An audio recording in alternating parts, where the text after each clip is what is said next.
பெத்தவங்களை பத்தி அப்படி பேசுறாங்க இல்லையா, நான் உங்களை பார்த்து ஒரே ஒரு கேள்வி கேட்கிறேன். இன்னைக்கு நீங்க முழுக்கை சுடிதாரும் முழுக்கால் பேண்ட்டும் போட்டிருக்கீங்கன்னா அதுக்கு பின்னாடி உங்க அம்மாவோட கிழிஞ்ச சேலையும் உங்க அப்பாவோட கிழிஞ்ச வேட்டியும் இருக்குதுன்றத மறந்துட்டு பேசாதீங்க.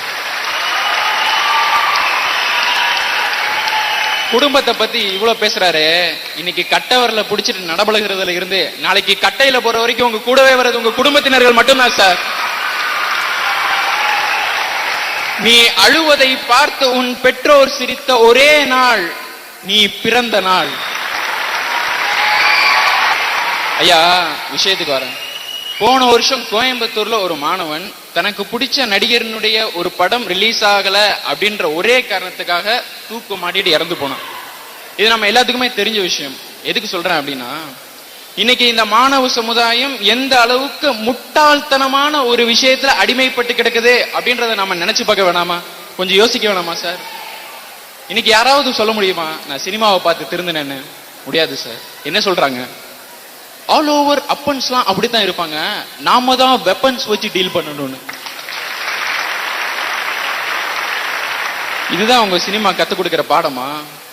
மாணவர்களை உங்க பக்கம் இருக்கணும்ன்றதுக்காக தந்தைமார்களை தவறான வசனங்களால சித்தரிக்கிற சினிமா நண்பர்களே, உங்களுக்கெல்லாம் நான் ஒண்ணு சொல்லிக்கணும்னு ஆசைப்படுறேன்.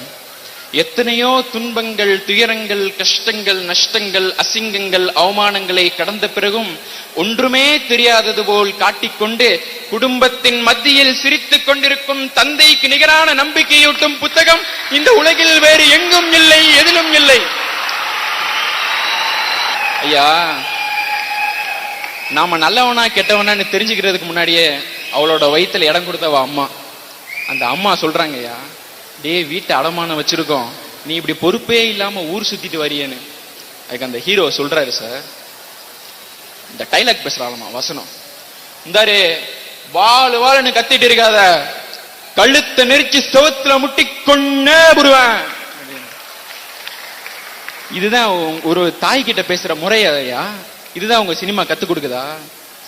எத்தனை ஜென்மம் சம்பாதித்தாலும் நீ இருந்த வீட்டிற்கு வாடகை கொடுக்க முடியாது என்றால் அது உன் தாயின் கருவறை மட்டும்தான்.